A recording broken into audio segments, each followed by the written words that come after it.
des enfants et des adolescents l'impact de la Covid-19 sur leur santé, un enjeu majeur. Donc, nous avons invité, ils ont accepté le professeur Pierre-André Michaud de Lausanne, qui va parler en premier, le doc qui travaille beaucoup avec les adolescents et qui va donc nous donner toute son expérience et son ressenti. Le docteur Tayeb Ferradji, que je vois plus sur l'écran, qui est pédopsychiatre à Paris, à l'hôpital Charcot, et devrait se connecter en cours de séance un de ses collègues, le professeur Naoufel, pardon. Ah oui, Naoufel Gadour. Naoufel Gadour, voilà, de Monastir, c'est ça, de Tunisie. C'est bien ça, hein? C'est tout à fait ça, oui. Voilà. Donc, ils interviennent successivement. Après chaque présentation, on vous propose de faire, comme chaque fois, 5 à 10 minutes de questions-réponses. Et puis, à la fin de toutes les interventions, on pourra après dialoguer largement, en sachant que Pierre-André Michaud doit nous quitter pas trop tard, dans la fin de ces webinaires. Voilà. Le sujet nous a paru important compte tenu, chacun le sait, des difficultés liées à cette infection virale qui nous a tous surpris et dont la longueur est particulièrement grave et impactante sur la santé. On pensait qu'initialement, quand même, je pense que ça, bien sûr, c'était beaucoup plus délétère pour les adultes qui avaient des formes graves, qui se retrouvaient hospitalisés, voire en réanimation, et ce qui entraîne toujours beaucoup d'effets. Néanmoins, cela impacte beaucoup la santé des enfants et des adolescents, probablement plus la santé psychique que la santé somatique stricto sensu, mais tout est lié, bien évidemment, et de même que la santé des familles. On en avait déjà un petit peu parlé à l'Assemblée générale au mois de décembre, oui. Rappelez-vous. Et donc, eh bien, 9 mois après, nous allons voir avec ces 3 intervenants là où nous en sommes. Michel, tu veux dire quelques mots avant qu'on passe la parole à Pierre-André Michaud? Oh non, mais voilà, je trouve que les webinaires, c'est vraiment intéressant dans le cadre de la CIPS et on vous encourage à continuer à les suivre. C'est une nouvelle manière de se rencontrer et de réfléchir ensemble à la pédiatrie sociale et je crois que c'est important et on a grâce à ça des nouveaux intervenants comme Tayeb qui intervient. Donc je crois que c'est vraiment intéressant de continuer et je vous propose de m'envoyer un mail ou d'envoyer un mail à Michel après ceux qui ne sont pas connus pour que vous soyez invités au prochain webinaire. Voilà. Oui, ça c'est très important parce que c'est vrai, on ne demande pas une inscription pour ne pas limiter, notamment auprès des étudiants, mais du coup, on n'a pas forcément tous les liens avec toutes ces personnes. Donc, vous pouvez nous les envoyer sur le mail de la CIPS qui est à CIPS. Pédiatrie sociale.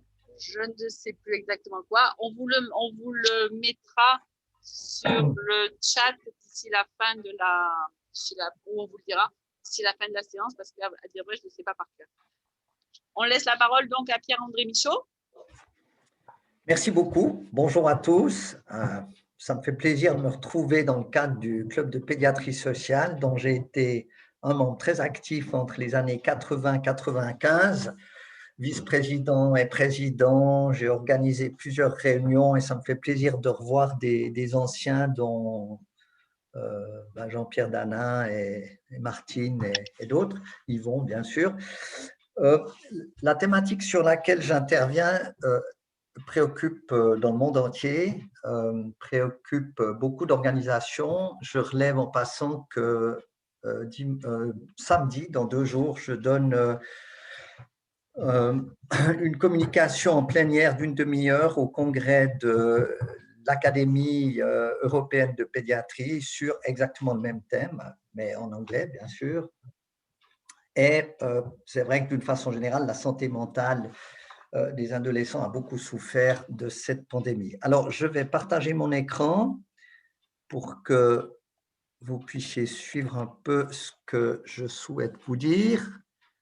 Je vais le mettre en mode plein écran, s'il est d'accord. Voilà. J'imagine que vous voyez mon écran. J'ai préparé une présentation un peu didactique parce qu'on m'avait laissé entendre qu'il y aurait des étudiants. Alors peut-être que je passerai un peu rapidement sur les 2 premières questions qui touchent à la santé mentale des adolescents en général.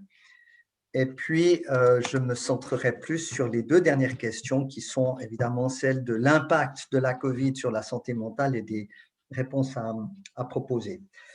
Pour rappel, mais je pense que la majeure partie d'entre vous le savent, le cerveau de l'adolescent est d'une extraordinaire plasticité. Elle se développe d'une manière très particulière en 10 et 20 ans, puisque, comme vous le voyez d'ailleurs sur la diapositive, le cerveau perd durant cette période une bonne partie de ses neurones et de ses axones d'ailleurs, et ce qu'on appelle le pruning, l'ébranchement en français. Et puis ce phénomène de sélection des synapses, il se fait d'arrière en avant, comme vous le voyez, avec la progression en violet de la myélinisation du cerveau. Alors, c'est des recherches relativement récentes qui datent d'il y a 10-15 ans, mais qui permettent de mieux comprendre à quel point le cerveau est plastique à cet âge-là. Et évidemment que tous les phénomènes qui affectent la vie des adolescents ont une influence potentielle très importante sur leur santé mentale et leur psychisme.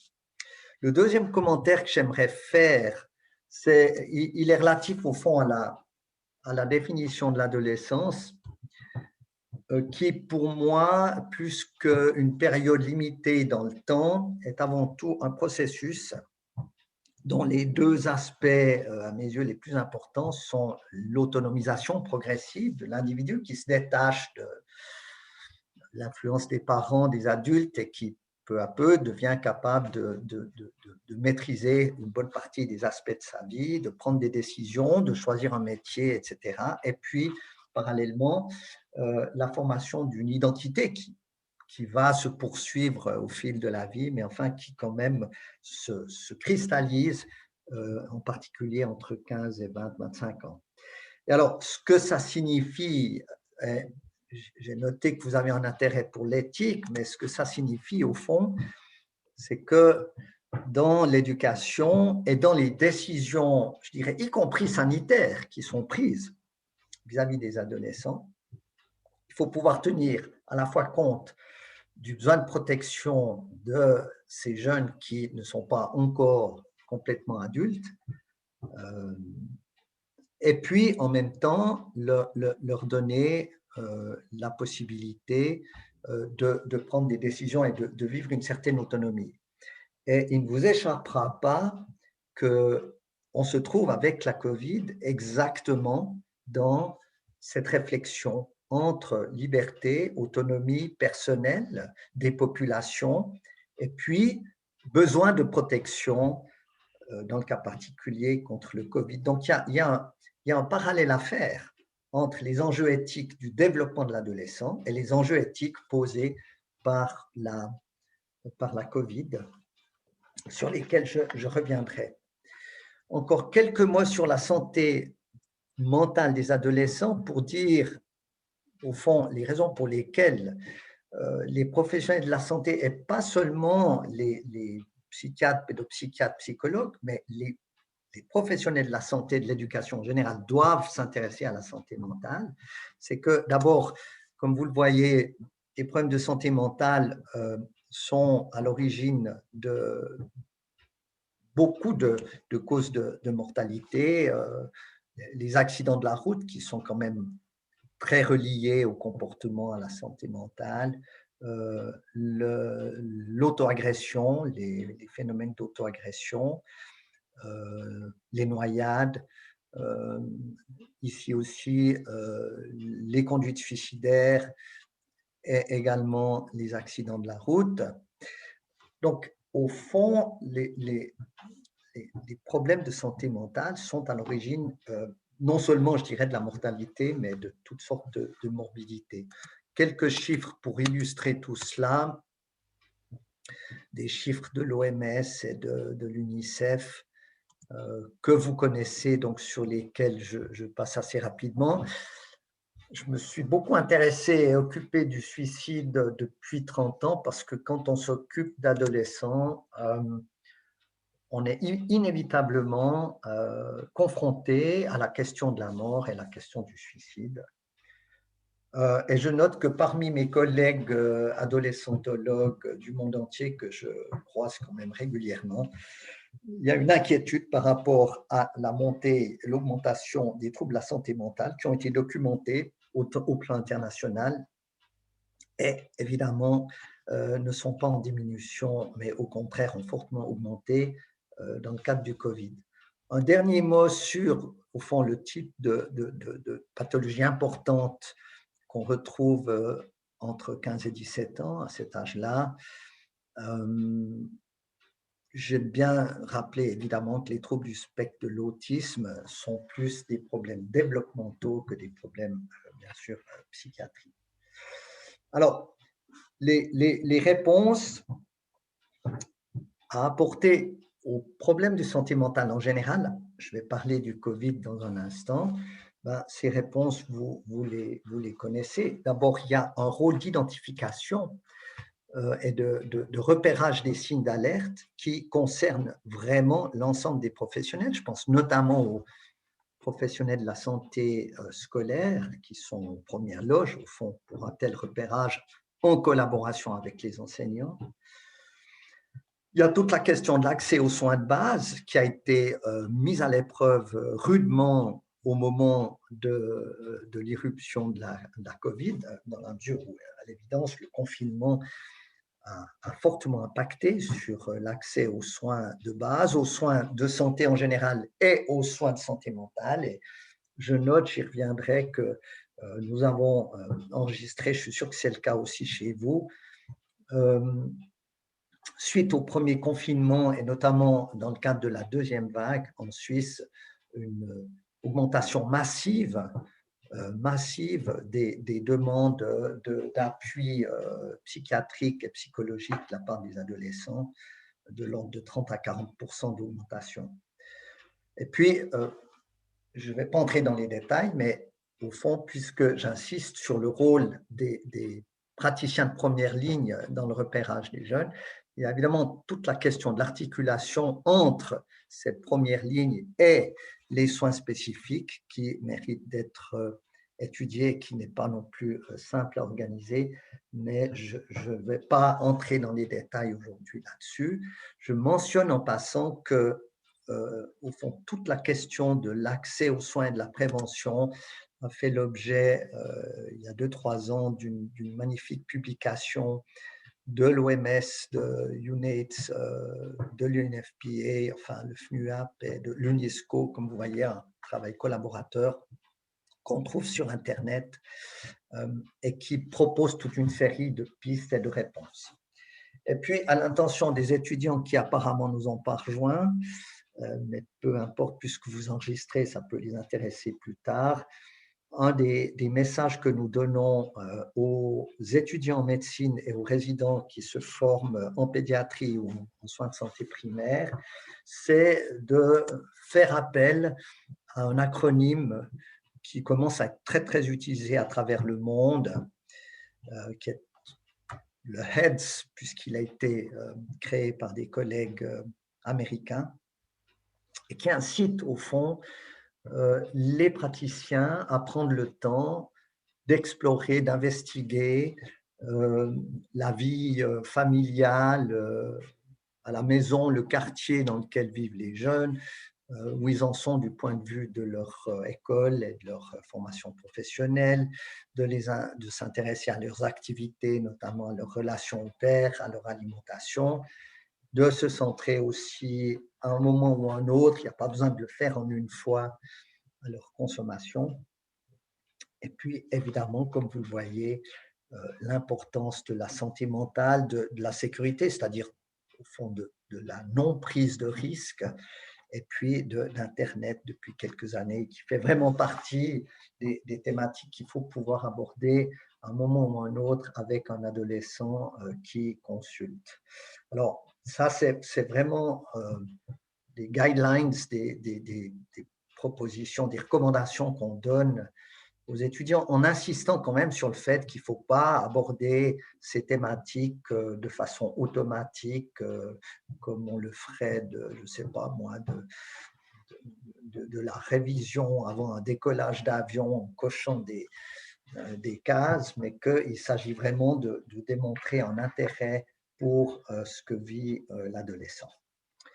Alors, cette introduction étant faite, je passe maintenant à la question de la COVID, en insistant déjà d'emblée sur l'importance lorsqu'il s'agira de rencontrer des jeunes et de discuter de leur situation, d'abord de s'assurer qu'ils comprennent ce qui leur est posé comme question ou comme challenge, comme défi. Donc, de mesurer leur capacité de discernement et pour autant qu'elles soient assurées, ce qui est quand même assez souvent le cas à partir de 13-14 ans, de leur assurer une certaine confidentialité si on veut pouvoir mener cette exploration dont je viens de parler. Alors, les défis, déjà, comme je l'ai dit il y a un instant, ce développement, cette santé mentale de l'adolescent baigne dans le climat culturel, social, géographique de la société environnante. Et comme vous le voyez, déjà il y a une année, le secrétaire général des Nations Unies avait tenté de sensibiliser les gouvernements à l'importance de s'occuper de la vie des enfants et des adolescents dans le contexte de la COVID. Les défis, vous les connaissez. Comme je l'ai dit il y a un instant, il y a toute la problématique de l'accès aux soins qui a été remise en question et qui a fait que beaucoup d'adolescents ont eu de la difficulté à assurer le maintien de leur santé ou le traitement de leur maladie. Mes collègues du CHU ici ont noté une augmentation des troubles alimentaires, non seulement de l'obésité, mais de l'anorexie et de conduite atypique, des difficultés d'adhésion thérapeutique au traitement, etc. À l'évidence, la perte de lien avec les pairs a un impact massif sur la vie des adolescents. On a beau dire que les adolescents sont très à l'aise avec les médias sociaux, ça n'est tout de même pas la même chose de faire la fête tous ensemble dans un espace fermé ou ouvert ou de se rencontrer par Internet. La déscolarisation qui a touché malheureusement prioritairement des enfants de milieux socio-économiques peu favorisés. J'ai une belle fille qui enseigne dans une école de Washington, dans un quartier très défavorisé. Elle a recommencé le présentiel il y a 2 semaines et elle n'avait aucun élève qui était venu à l'école. Les élèves avaient tous complètement décroché et que ce soit en Suisse ou en France, on observe ce décrochage massif dans une partie de la population des jeunes. L'absence de loisirs et de sport, des crises familiales, je vais y revenir dans un instant, des risques liés à Internet, puisque les jeunes sont quelque part aussi incités à abuser d'Internet et que ce n'est pas toujours pour faire de l'école qu'ils utilisent Internet. Je l'ai dit déjà, la difficulté d'accès. Et puis, plus globalement, toutes les questions que pose, au fond, la COVID par rapport à l'avenir de notre monde, de notre planète et des enjeux que ça fait peser sur sur l'avenir de ces jeunes qui ont encore devant eux plusieurs décennies, ce qui n'est pas mon cas. Donc, au fond, cet impact, voilà, il est lié à l'anxiété, à l'absence de contact physique, aux troubles du cycle quotidien avec des phases de sommeil très perturbées, au manque d'activité sportive et à la réduction d'accès aux soins. Alors, tout ça a été bien documenté. Déjà, il y a pas mal de mois, depuis avril-mai, je suis cette situation comme vous hein, et comme beaucoup de mes collègues, mais avec un intérêt particulier sur la santé mentale. Vous voyez déjà une publication qui date de mai dernier qui démontre l'augmentation des niveaux de dépression et d'anxiété chez les enfants et les adolescents. Un magnifique rapport publié par l'ONG Save the Children qui a démontré également déjà il y a de nombreux mois l'impact négatif de la COVID. Et de nouveau, le creusement des inégalités, parce que cet impact est beaucoup plus lourd chez les jeunes de populations défavorisées. Et vous entendez parler de ce qui se passe en ce moment au Brésil ou en Inde. Donc, selon ce rapport, comme vous le voyez, des chiffres qui recoupent un peu ce que je vis au jour le jour en Suisse, avec, comme vous le voyez, une difficulté à avoir des contacts aux autres pour 35 pour un tiers, etc. quoi. Plus récemment, des articles qui datent d'il y a 1 ou 2 mois ont confirmé ces tendances. Vous voyez quand même des pourcentages majeurs de jeunes qui rapportent des difficultés. Et puis également, pour un certain nombre d'entre eux, l'augmentation de la consommation d'alcool et de cannabis. Et puis en même temps, le fait que, et j'y reviendrai, il faut aussi réfléchir toujours, quand on s'occupe d'adolescents, aux facteurs protecteurs et aussi aux ressources et de tout ce qu'ils peuvent faire potentiellement.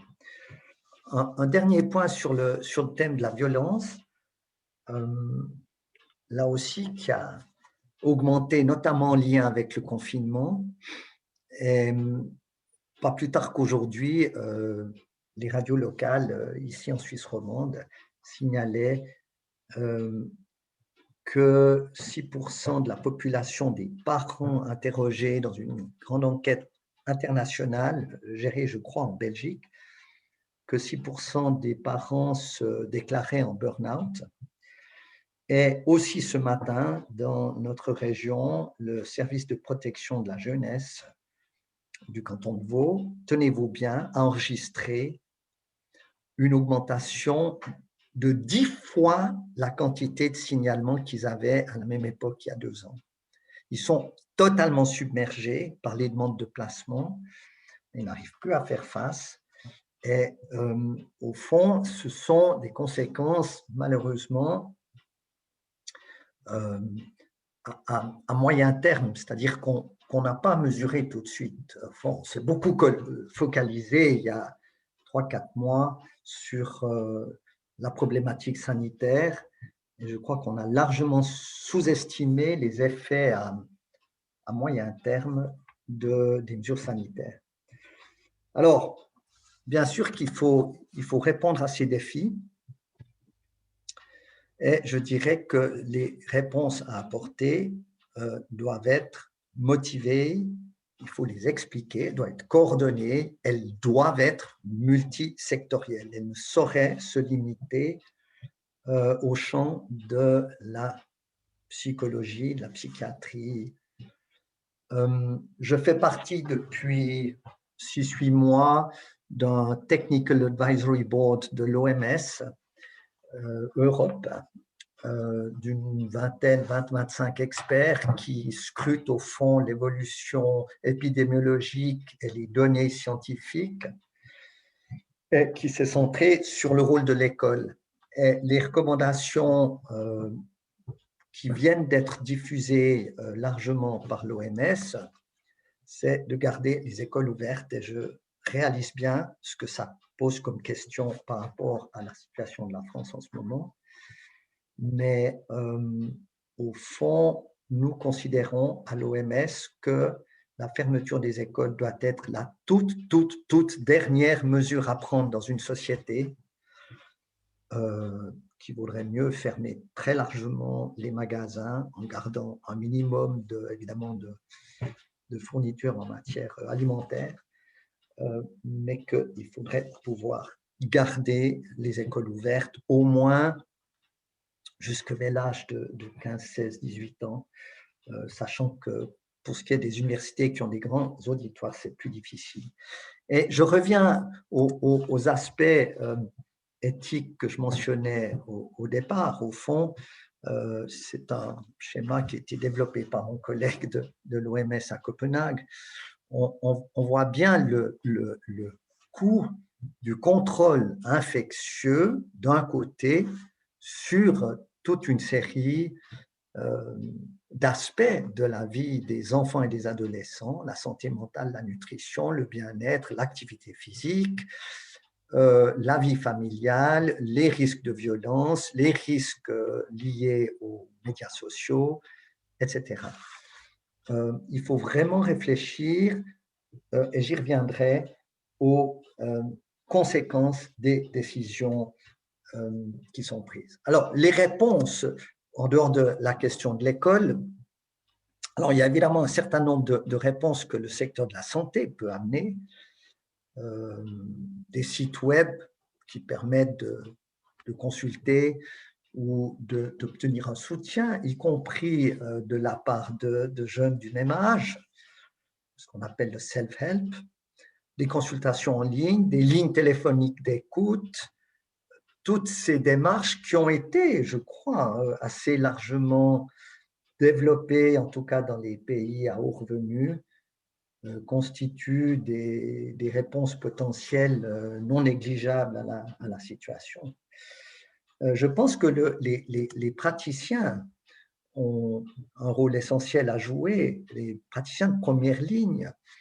Quand ils reçoivent des adolescents, ils devraient, dans la perspective de ce que je disais tout à l'heure, du HEDS, explorer les représentations que leurs patients ont de la COVID, répondre à leurs questions, les informer.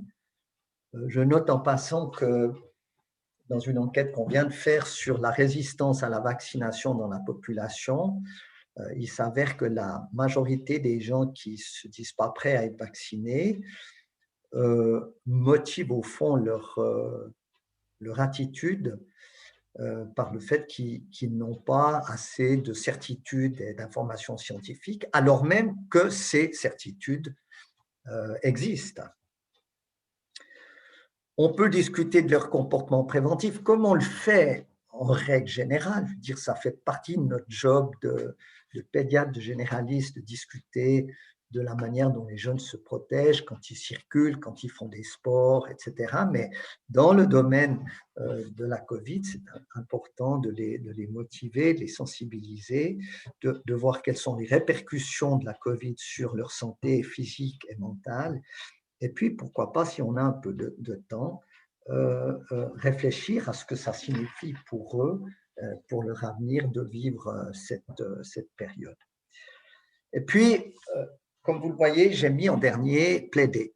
Alors, Yvon pourra peut-être compléter. J'ai mis sur pied avec quelques collègues il y a maintenant bientôt 5 mois, à l'époque où on parlait encore peu de ces problèmes, un colloque dans le cadre duquel on a réfléchi effectivement à l'impact de la COVID sur la vie des jeunes. Et une des conclusions à laquelle on est arrivé dans le cadre de ce colloque qui avait rassemblé des gens de profils extrêmement différents, des gens du milieu scolaire, du milieu social, des praticiens, des épidémiologues, etc. une des conclusions, c'est qu'il fallait qu'on sensibilise la société, mais notamment les preneurs de décision, les autorités, à l'importance de mettre en balance les décisions sanitaires d'une part, et puis la vie quotidienne des adolescents. Et au fond, ce colloque a débouché sur un gros effort de la part des gens qui avaient participé, mais notamment du corps médical, visant à donner une voix aux adolescents. À titre d'exemple, nous avions invité un ou deux journalistes à ce colloque en novembre dernier et les jeunes ont eu voix au chapitre à la télévision, à la radio depuis le début de l'année. Un groupe de jeunes a pu rencontrer la ministre de l'Éducation de notre canton dans ce cadre-là. Et donc, au fond, et je conclurai avec ça, les réponses qu'on peut amener à la pandémie, elles doivent être, encore une fois, multiples. Bien sûr qu'on peut renforcer l'éducation à distance, mais il faut être tout à fait clair, ça ne remplace pas le travail, la rencontre entre les élèves et leurs maîtres. Faire participer les adolescents qui ne sont plus des victimes des décisions, mais qui ont une voix, qui participent, qui donnent leur avis.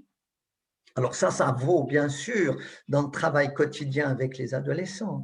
On ne travaille pas pour les adolescents, on travaille avec eux dans la consultation, on travaille avec eux quand on fait de la prévention et on les fait participer à la réflexion sur la COVID. On essaye de protéger les plus vulnérables, on essaye de sécuriser l'accès aux soins. Et puis, j'ajoute, parce que ça manque cruellement à l'heure actuelle, on y réfléchit en ce moment dans mon canton, qu'on manque également d'indicateurs qui permettent de mesurer sur le moyen terme ou le long terme les effets qu'aura la COVID sur les générations de jeunes gens actuels. Alors, voilà, je m'étais donné une demi-heure, je crois que j'ai tenu mon temps. Et puis, je suis ouvert évidemment à la discussion parce que vous avez sûrement des tas de commentaires à faire. Je propose, si vous voulez prendre la parole, que vous essayiez de mettre en route votre vidéo, qu'on puisse se voir quand on se cause. Moi, je voudrais vous poser une question, mais je ne peux pas mettre la vidéo en route. J'ai essayé avant. Non, mais on vous voit. On vous Michel, voit. on te voit, on te voit. On voit très bien. Je croyais qu'on ne me voyait pas. On peut peut-être fermer le partage d'écran. Bien, comme ça, on se verra tous. Mais je l'ai désactivé. Vous voyez encore mon écran? Ouais. Non, on ne le voit pas, hein, c'est bon. Hein. Mais non. C'est bon. Je l'ai désactivé. Alors, Michel. Ça va disparaître. Et moi, j'avais une question. Donc, tu as vraiment abordé de manière intéressante l'analyse du problème et à la fin de ton exposé dans les conclusions, les orientations d'action finalement thérapeutiques mais aussi préventives. Et j'aurais voulu savoir un peu plus en détail si on voit des nouvelles méthodes d'intervention apparaître. Par exemple, tu as parlé du self-help, la promotion de la santé qui nous est chère en pédiatrie sociale, la promotion de la santé met en œuvre des techniques d'information, des techniques d'empowerment, comme tu l'évoquais. Il faut sensibiliser les adolescents à prendre en main finalement l'avenir et à prendre en main les aspects de prévention et de promotion de la santé. Est-ce que parmi ceux qui assistent ici, ou toi, est-ce que la problématique de la communication et de l'information, la littératie en santé, par exemple, a été abordée et moi, j'aimerais bien qu'on puisse réfléchir sur ça parce que c'est ça l'avenir, finalement. D'accord, merci beaucoup. Donc, disons, il y a peut-être 2-3 aspects dans cette question. Des nouvelles approches, je pense que, alors, à l'évidence, la télémédecine s'est beaucoup développée, mais de ce que j'ai pu lire, les résultats sont sont mitigées. C'est-à-dire que, enfin, d'abord, non seulement de ce que j'ai pu lire, mais de ce que j'ai pu entendre aussi de mes collègues, il y a des adolescents à qui ça a très bien convenu la télémédecine, y compris dans la santé mentale. C'est-à-dire que cette distance que permet le online, ça leur a, pour certains d'entre eux, facilité l'accès aux soins. Mais par contre, dans le deuxième temps, mes collègues psychothérapeutes ont reçu beaucoup d'adolescents qui avaient complètement décroché de leur traitement et de tout contact avec le milieu psychiatrique parce qu'ils se sentaient trop mal à l'aise.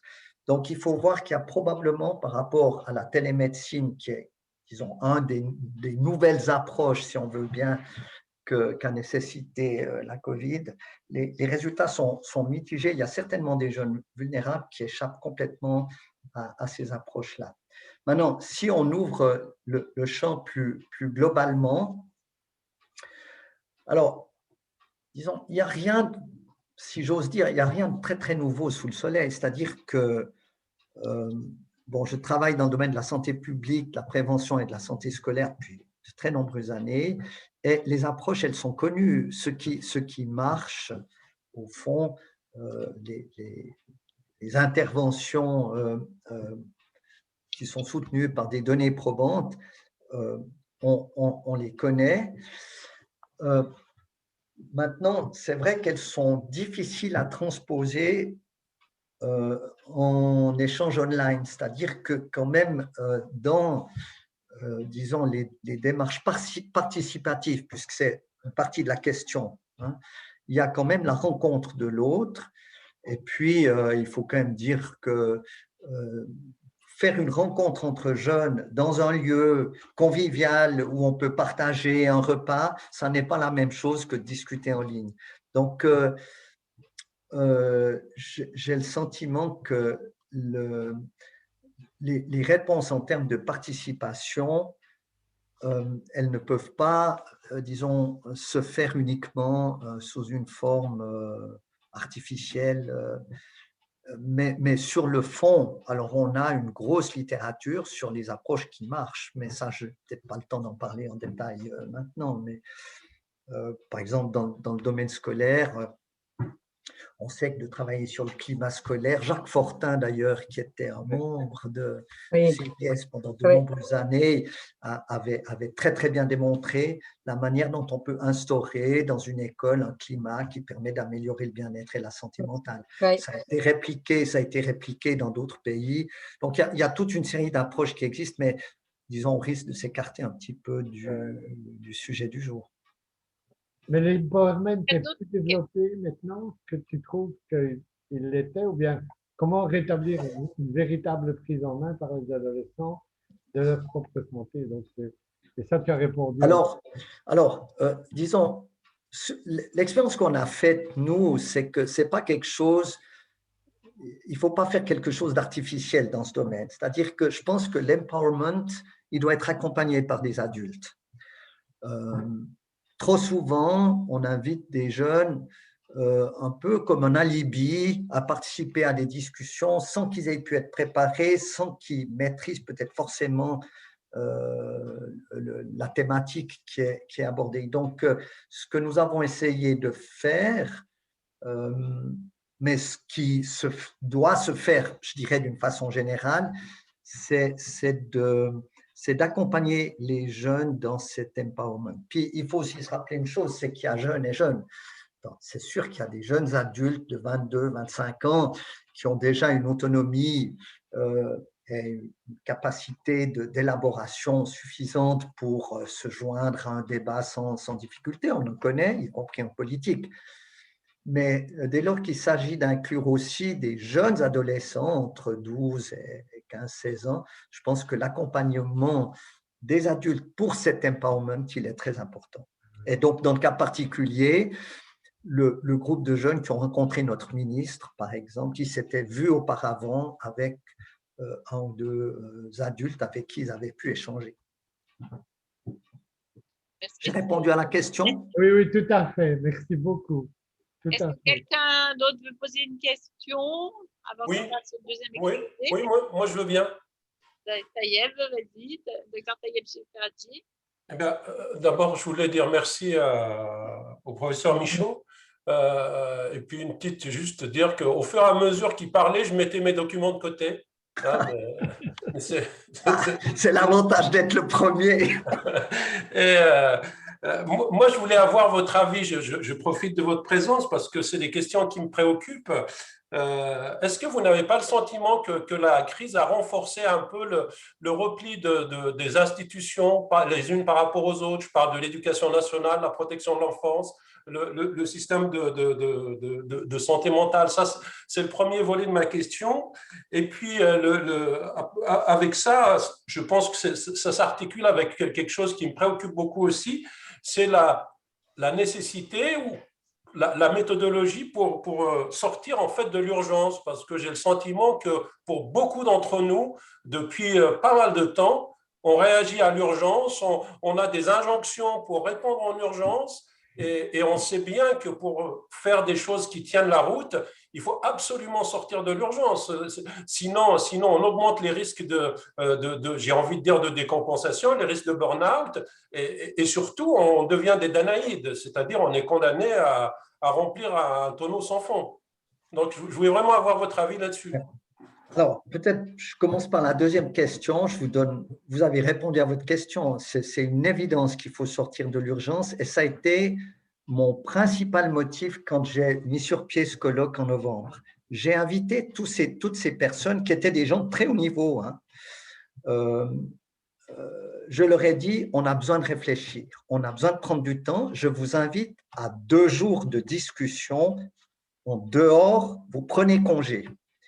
Et ce qui m'a absolument épaté, je dois vous dire, et Yvon me corrigera, mais c'est que les gens étaient tous à l'écran et qu'ils ont été présents pendant toute la durée du colloque, visiblement sans répondre à leurs mails, sans se lever, téléphoner, etc. Ils étaient scotchés parce que, au fond, ils ont tous accepté, j'ai eu aucun refus de participation, ils ont tous accepté en disant oui, on a besoin de réfléchir. Et donc ça, il faut le créer, il faut le catalyser, et je vous rejoins, il faut absolument que les liens interinstitutionnels, c'est pour ça que j'ai parlé tout à l'heure des approches multisectorielles, il y a une telle interdépendance entre le sanitaire et l'éducatif, par exemple, d'une façon générale. Une des manières dont, je vais essayer de ne pas être trop long, mais une des manières dont je mène mon plaidoyer pour la santé scolaire, c'est de dire aux enseignants, si vos élèves sont en mauvaise santé, ce seront de mauvais élèves. On ne peut pas bien travailler, bien performer à l'école sans être en bonne santé. Il y a donc une interdépendance entre ces champs et il faut créer ces collaborations. Alors, évidemment, dans un pays comme la France ou la Belgique ou la Tunisie, je ne sais pas très bien comment le faire. Là, je n'ai pas de conseils. Mais je pense qu'on n'y échappe pas et que tant qu'on est chacun dans son silo, surtout dans une pandémie comme celle qu'on vit, on est mal. On est mal. Mais il faut…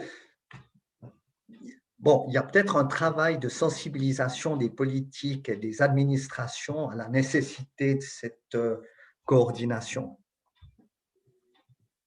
Avant il me revient le rôle assez éventuellement désagréable de vérifier l'horloge.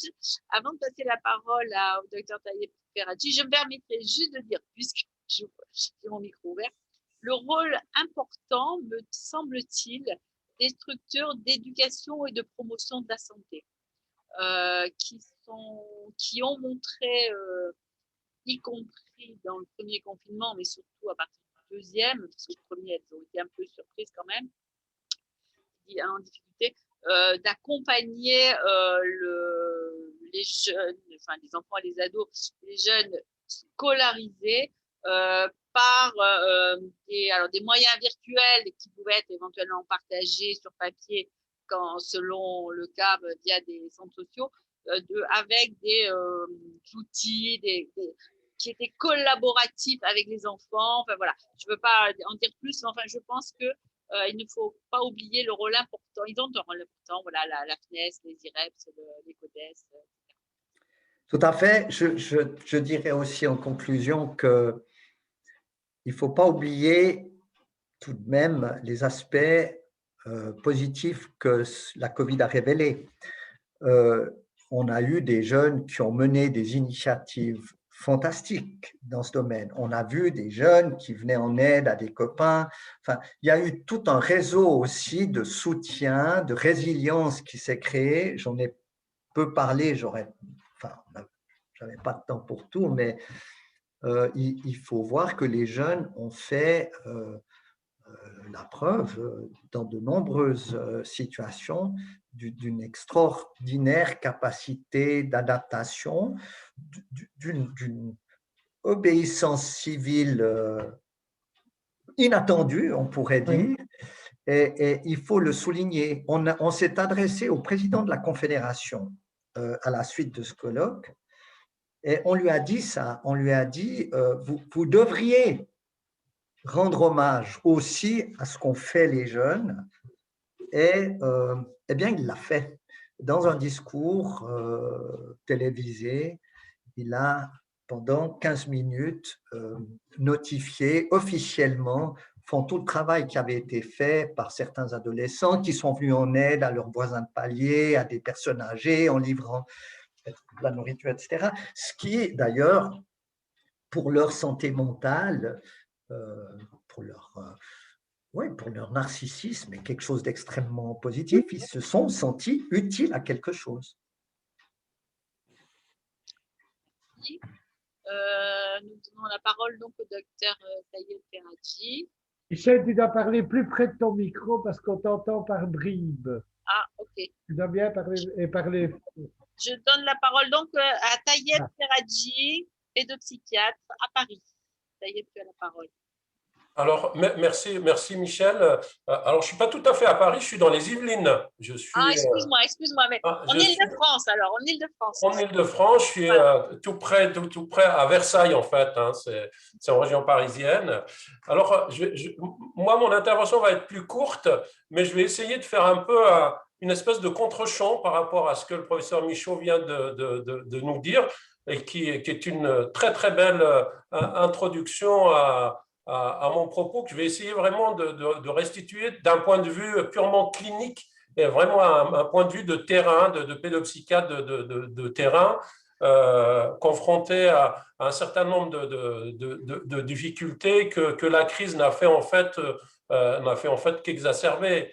Et en écoutant le propos du professeur Michaud, je repensais comme ça à des choses qui, pour moi, sont structurantes dans mon parcours d'étudiant et de praticien par la suite. Moi qui aime beaucoup l'histoire de la médecine, je pense tout le temps à ce propos d'Avicenne dans le canon de la médecine qui disait qu'il faut protéger le bébé dans le sein de sa mère afin que rien de fâcheux ne lui arrive. Je crois que c'est vraiment des tout premiers écrits sur l'importance de la prévention dans le champ périnatal. Et puis, je ne reviens pas sur la définition de la santé, point de vue social, mental et physique. Et enfin, sur ce que disait Henriet, qui disait que la psychiatrie, la santé mentale, c'est l'autre moitié de la médecine. Donc, je crois que ça se passe de commentaires. Et si vous permettez un petit état des lieux, donc notre territoire qui est dans le 78, qui n'est pas le département le plus pauvre de France, il fait même partie des 3 départements les plus riches de France, et pourtant, voilà. C'est un demi-million d'habitants, dont un tiers sont des mineurs. Avant mars 2020, avant le début de cette épidémie, en fait, pour qu'un enfant obtienne un premier rendez-vous dans un centre médico-psychologique pour enfants et adolescents, il y avait des délais d'attente qui oscillaient entre 8 mois et 1 an. Voilà. Ça c'était avant la pandémie. Aujourd'hui, on est plutôt à 1 an et demi. Voilà ce qui se passe. On a regardé les chiffres entre 2015 et 2020, début de l'épidémie. Sur notre file active, on a juste sur notre territoire, sur le secteur dont j'ai la responsabilité, on a 5 centres médico-psychologiques et on a une file active de 6 000 enfants. C'est-à-dire il y a 6 000 enfants qui sont suivis pendant l'année, en hôpital de jour, en centre médico-psychologique, en CATTP. Alors, sur 5 ans, les chiffres qu'on a relevés, je parlerai des petits, mais là, déjà pour les adolescents, hein, de 13 à 18 ans, on a eu un suicide réussi sur 5 ans. Et depuis mars 2020 jusqu'à mars 2021, on a 5 suicides réussis. Je crois que ça se passe de commentaires. C'est des chiffres qui parlent par eux-mêmes. Depuis 5 ans, on avait une augmentation de l'activité bon an, mal an qui oscillait entre 7 et 9% chaque année. Et en fait, entre l'année dernière et cette année, on a une augmentation des demandes de 150%. Voilà, c'est des chiffres qui parlent par eux-mêmes. Et puis, autre chose qui nous inquiète énormément, on observe de manière très nette, même si la tendance existait déjà avant, un abaissement du seuil de certaines conduites à risque. La dernière tentative de suicide chez un enfant que j'ai eu, c'était chez un enfant de 8 ans, il n'y a pas très longtemps, il y a un mois. Ce que avant on n'observait pas du tout. Ça un peu pour eux. Et dès le premier confinement, personnellement, j'ai milité pour que les écoles ne soient pas fermées. Bon, il s'est passé ce qui s'est passé, je ne reviendrai pas dessus, mais indépendamment du risque infectieux, vraiment, on était un certain nombre à porter cette préoccupation d'essayer absolument de maintenir les écoles ouvertes, et on est très content qu'elles puissent réouvrir dès lundi prochain. Alors, comme ça, de manière tout à fait peut-être pas très académique ni organisée, on a observé aussi une nette augmentation du nombre d'informations préoccupantes qui sont faites par les équipes, une nette observation d'un certain nombre de conduites maltraitantes, de châtiments corporels que les enfants subissent.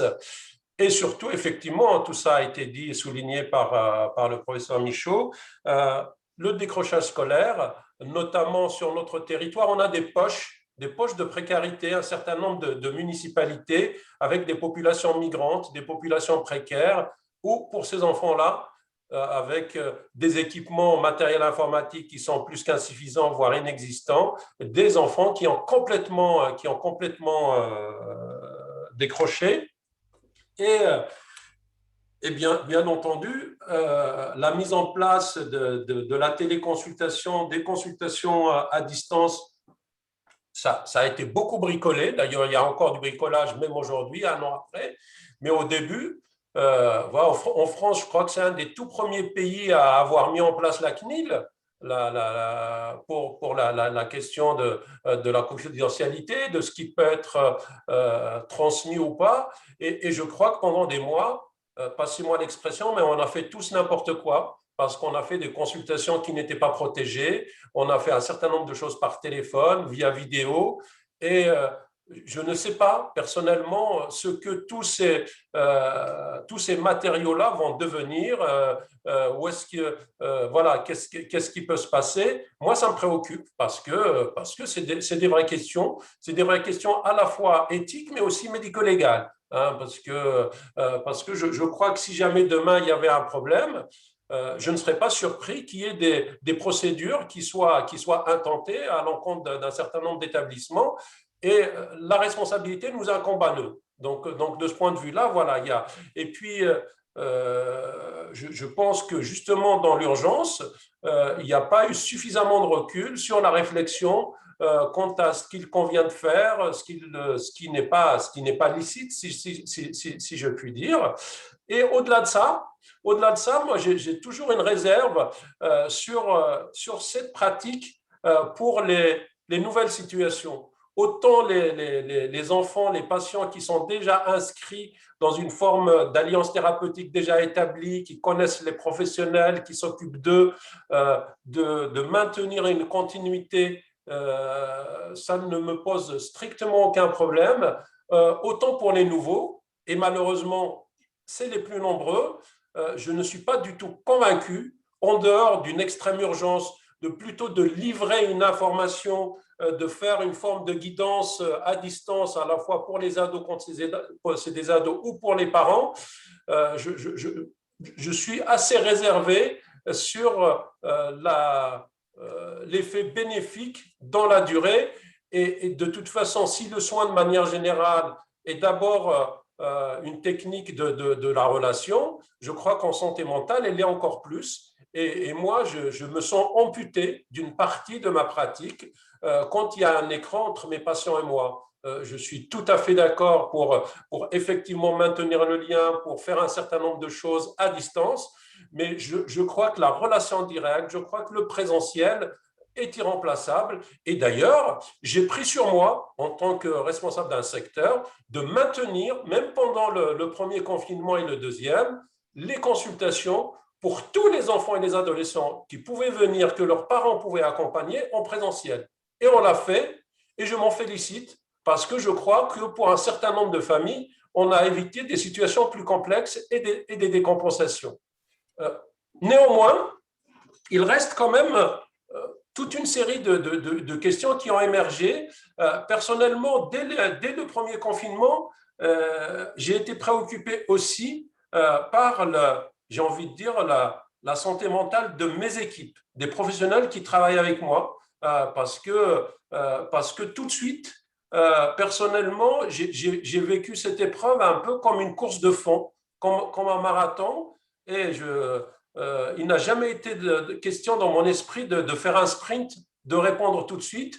Et vraiment, ma préoccupation dans ce que j'ai proposé à l'ARS, l'Agence régionale de santé, ou la direction de l'hôpital comme programme de continuité des soins, c'était vraiment d'inscrire les choses dans la durée, une activité qui s'inscrive dans la durée, qui permette de tourner malgré en fait la contrainte des consignes, des arrêts de travail de 7 jours pour tout professionnel positif ou même cas contact, de maintenir quand même les médiations thérapeutiques et a fortiori les consultations. Ça a été très compliqué.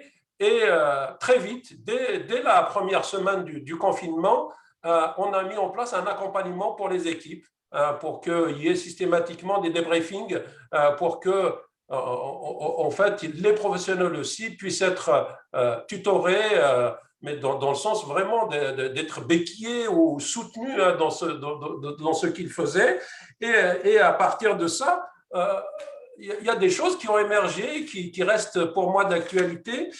C'est l'impact du discours, parce qu'effectivement, on a applaudi les professionnels, on les a remerciés, mais quand même, force est de constater que de manière générale, et puis les discours qui portent le plus, c'est ceux des médias, de la télé, des journaux, c'est quand même des discours à connotation très, j'ai envie de dire, très négative, voire apocalyptique. Et je crois que personne ne s'est bouché les oreilles et que professionnels et usagers sont embarqués un peu dans la même ambiance. Et je crois que c'est intéressant, dans le champ des sciences sociales, de se pencher sur l'impact de ce discours-là, à partir de la notion de crédibilité. Moi, j'ai l'impression assez régulièrement que tout spécialiste que je suis et que je suis identifié par les parents des enfants et mes petits patients, et en fait, j'ai l'impression que mon discours est moins crédible par rapport à ce que les familles, les usagers peuvent entendre à la télé, lire dans les journaux, que ce soit sur la prévention de manière générale, que ce soit sur la vaccination, parce que c'est d'actualité ces jours-ci. Donc, il y a aussi une vraie réflexion à avoir par rapport à ça. Et dans l'état des lieux que je faisais dans mon introduction, j'ai bien sûr omis de parler, c'était ma question au professeur Michaud, on a constaté depuis déjà pas mal d'années, et c'est pour ça que je disais que les Yvelines n'étaient pas un département pauvre, qu'il y a une diminution régulière, par exemple, des infirmières et des médecins scolaires ces dernières années. Qu'il n'y a quasiment plus aucun pédopsychiatre, aucun temps de pédopsychiatrie dans les structures de l'aide sociale à l'enfance. Et du coup, le système les centres médico-psychologiques pour enfants deviennent un peu ceux qui doivent répondre par défaut. Ils doivent répondre non seulement aux vrais cas de situation de psychopathologie avérée, de détresse psychologique, mais aussi à toutes les autres situations qui, pour un certain nombre, relèvent plus d'un accompagnement socio-éducatif que d'une vraie prise en charge en santé mentale. Ce que je veux dire par là, c'est qu'on a à la fois un problème de méthodologie, un problème d'organisation, parce que toutes ces situations-là viennent encombrer, viennent remplir les listes d'attente, les centres médico-psychologiques, et elles sont très chronophages, et du coup, c'est une réelle perte de bénéfices pour des enfants qui, là, pour eux, nécessiteraient de rencontrer un pédopsychiatre, de rencontrer un psychologue qui est déjà formé à la prise en charge de la détresse et de la souffrance psychique des tout petits. Et tout cela, faute d'avoir des dispositifs, faute d'avoir des professionnels de première ligne qui vont faire, passez-moi l'expression, le terme est un peu trivial, ce travail de tri qui est combien important pour éviter ce que moi j'appelle l'effet d'entonnoir, parce que nous, on devient un vrai entonnoir, mais on est tout au bout, là où c'est le plus étroit, et du coup, ça fait une lithiase derrière, pour utiliser une métaphore médicale, qui n'est peut-être pas appropriée, mais qui est bien réelle, parce qu'aujourd'hui, un enfant dépressif, s'il doit attendre 1 an et demi pour être vu, pour que la prise en charge commence, je vous laisse imaginer la perte de chance que ça peut être pour lui. Et plus il est jeune, plus le facteur par lequel il faut multiplier le risque va être important. Donc, ces questions-là, je crois que la crise est venue en fait mettre le doigt sur des choses qui préexistaient. Elle a en fait mis en exergue des difficultés dont on ne parlait pas beaucoup, et pourtant, c'est très important. Moi, je parlais d'une recherche qu'on a fait avec l'équipe de Cécile Rousseau à McGill il y a quelques années. On a interviewé des familles à Montréal, à Karachi, à Alger et en région parisienne. Et en fait, on demandait aux parents, c'est un questionnaire semi-structuré, et en fait, dans ce questionnaire-là, je vais directement à la conclusion, ce qui apparaissait très nettement comme pouvant avoir un impact sur la santé mentale des enfants et la réussite scolaire des enfants, c'est le sentiment que les parents pouvaient avoir d'avoir une prise sur leur devenir, sur leur avenir ou pas. En fait, le sentiment d'impuissance augmente le risque d'échec scolaire et de souffrance psychique des enfants. Et aujourd'hui, la situation d'épidémie, en fait, pour moi, c'est quasi une caricature de ce qu'on a pu observer dans cette recherche-là, parce que la très grande majorité, pour ne pas dire la totalité des parents que j'ai eu à rencontrer, verbalisent ce sentiment d'impuissance, au moins une espèce de brouillard ou de difficulté à visualiser quelque chose d'optimiste ou quelque chose qui permette de sortir par le haut de cette crise. Et quand on imagine du coup, l'impact que ça va avoir sur la santé mentale des enfants, je me dis que le pire pour nous est encore à venir. Parce qu'aujourd'hui, il y a toujours les risques liés à l'épidémie sur le plan infectieux, sur le plan des contraintes sociales, qui jouent, à mon avis, comme des freins à l'expression, voire à la décompensation de toute une série de situations. Et moi, je fais l'hypothèse que le gros de ce que nous aurons à prendre en charge va venir probablement contre le relâchement, mais un relâchement qui s'inscrive dans la durée, c'est-à-dire avec une vraie vaccination, avec des perspectives plus durables. C'est là que peut-être on va être, on va avoir besoin qu'on nous écoute un peu plus et qu'on nous aide un peu plus pour pouvoir répondre un peu à cette situation. Voilà un peu ce que je voulais échanger avec vous aujourd'hui. Merci Tayeb de cette présentation.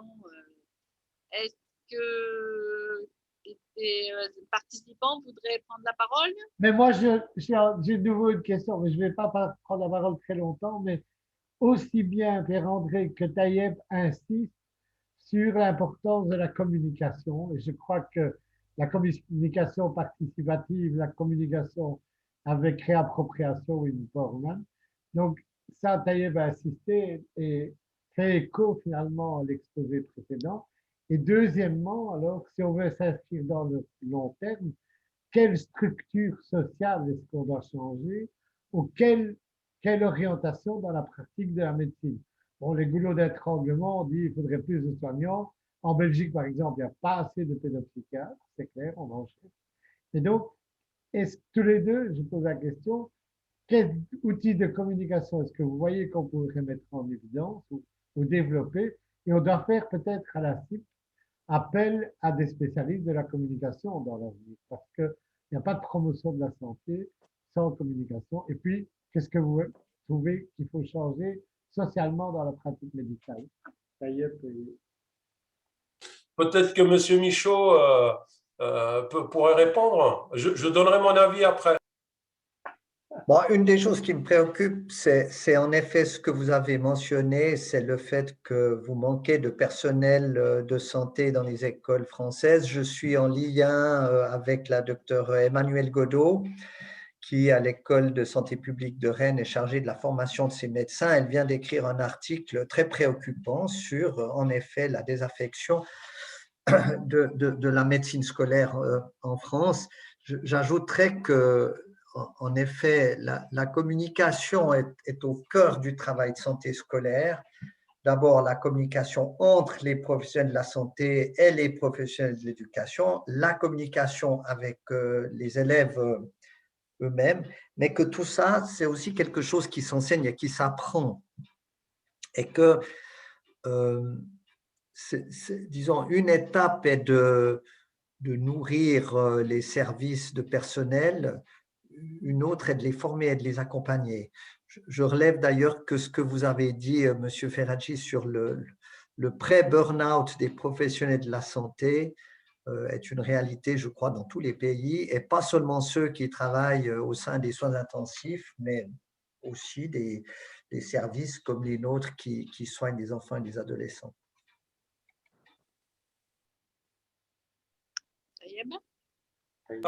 Moi, je crois que la question de la communication, elle est bien sûr importante, même si je n'ai pas d'avis ni de position arrêtée là-dessus. Moi, ce qui m'intéresse, c'est que les professionnels non seulement soient reconnus dans ce qu'ils font, mais qu'ils soient légitimés et aidés.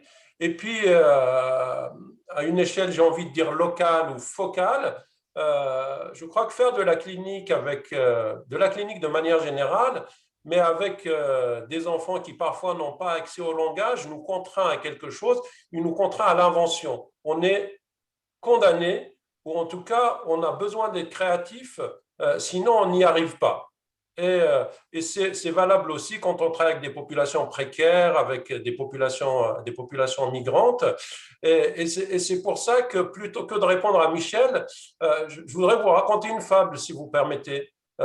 sur cette notion de la nécessité d'être créatif pour pouvoir avancer et résister à l'imprévu. Donc c'est l'histoire d'un vieux monsieur, et pour paraphraser, qui, vous savez, qui sentant sa mort prochaine, fit venir ses enfants. Il avait 3 fils, et il leur dit la chose. Moi, j'aime bien situer mes histoires dans le sud parce que je viens du sud, donc, et puis j'adore le désert. Donc, il leur dit la chose suivante, il leur dit, mes enfants, eh ben, j'ai pas grand-chose à vous laisser, mais comme on a toujours fait dans ma famille, comme mon père et mon grand-père avant lui ont fait, voilà, le moment est venu pour moi de quitter ce monde. Je vous laisse pour tout bien 11 chamelles, mais ça pourrait être des vaches, hein, si on était en Normandie ou en Suisse, il n'y a pas de souci. Et il leur dit, je vous laisse 11 chamelles, vous allez vous les répartir de la manière suivante. L'aîné d'entre vous en prendra la moitié, le deuxième en prendra le quart, et le troisième en prendra le sixième. Rapidement après, le vieil homme décède, donc ses enfants font le nécessaire, et une fois la cérémonie terminée, ils se réunissent pour se départager de leur héritage. Et là, problème, parce qu'une chamelle, c'est plus précieux vivante que dépecée et coupée en morceaux, et du coup, la moitié, le quart ou le sixième de 11, c'est très compliqué. Donc, ils ont eu beau tourner, retourner le problème dans tous les sens, ils ne trouvent pas de solution. Et un des frères dit, mais dites, et si on allait consulter tel sage, il est de très bons conseils, on va aller le voir, il va nous aider. Donc, ils prennent des provisions, ils prennent la route, et puis ils vont chez le sage en question. Quand ils arrivent chez lui, ils attendent leur tour, et quand ils sont admis auprès de lui, l'aîné prend la parole et lui expose la situation comme je viens de le faire pour vous. Et là, le vieux sage pousse un grand soupir et leur dit, mais mes enfants, vous vous êtes donnés tous mal pour rien, parce que pas plus que vous, je n'ai de solution à votre problème, mais comme vous vous êtes donné beaucoup de mal, que vous m'avez honoré, vous êtes venus de loin, je ne peux pas vous laisser repartir comme ça. J'ai une chamelle qui est devant ma maison, je vous la donne, vous repartez avec. Et là, du coup, il rentre avec la chamelle du vieux sage chez eux, et là, il se retrouve avec 12 chamelles. Et du coup, le partage va être très facile. Parce que la moitié de 12, c'est 6, le quart de 12, c'est 3, et le sixième de 12, c'est 2. 6 plus 3, 9, plus 2, 11.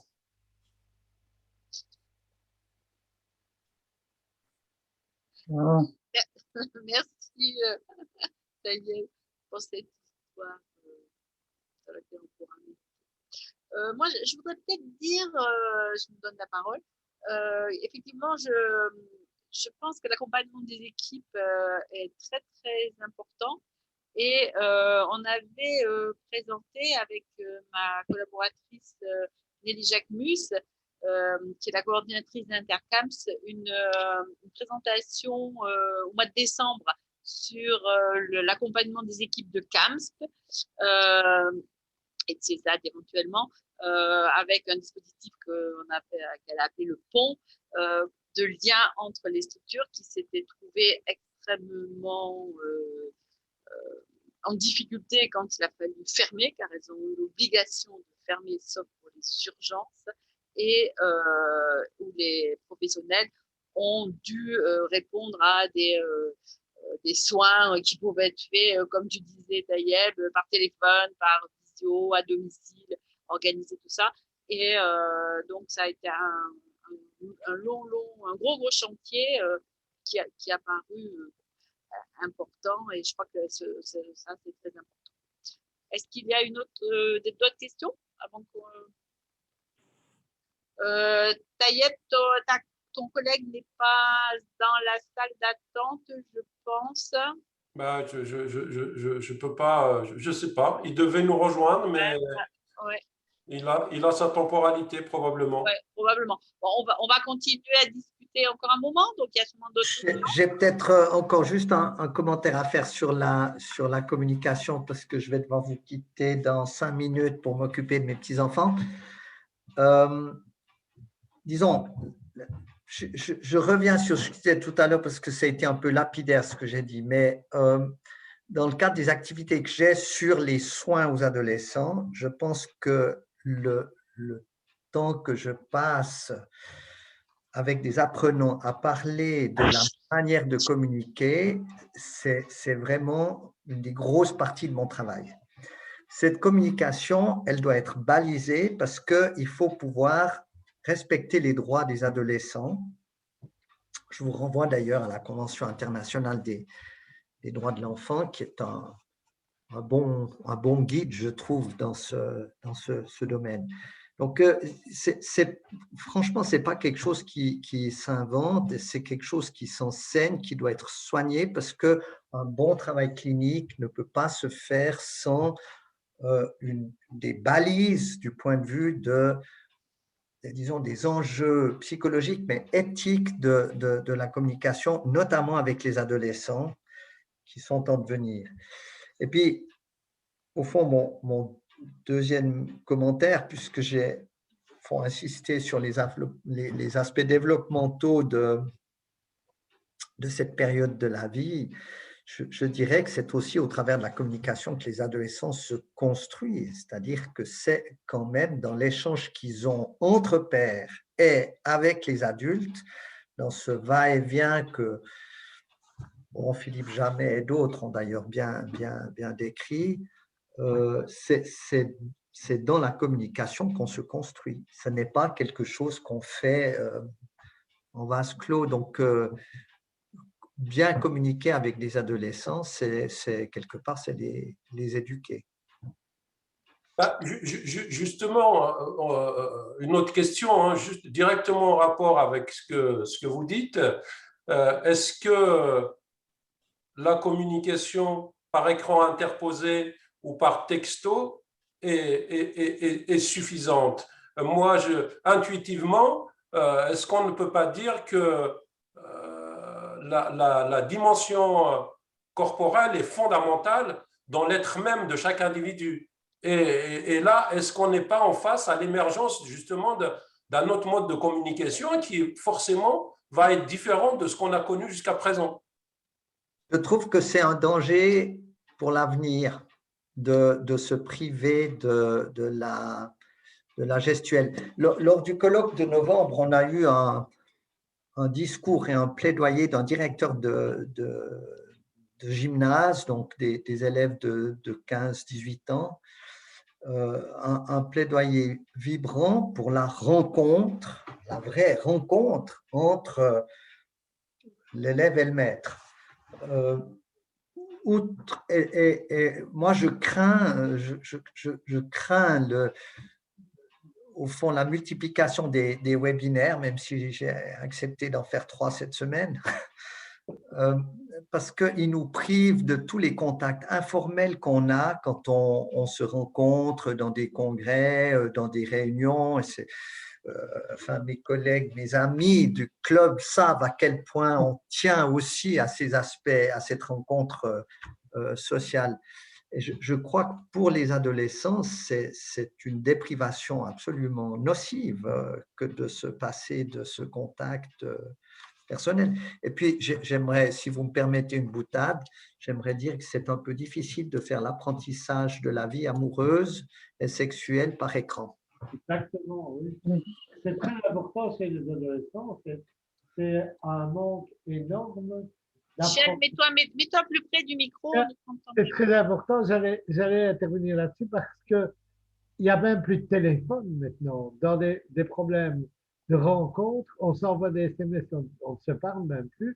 Et dans le développement affectif relationnel et amoureux des adolescents à l'âge où ils sont confinés maintenant parce qu'ils ne vont plus à l'école, etc., c'est un problème énorme. Je crois que c'est un problème, le développement de la vie affective. Alors, il y a eu des études qui ont été faites, notamment à Genève, sur les adolescents LGBT qui se trouvaient dans une situation encore plus difficile parce qu'au fond, ils sont déjà parfois, vis-à-vis de leur famille et de certains de leurs camarades, ils sont confinés.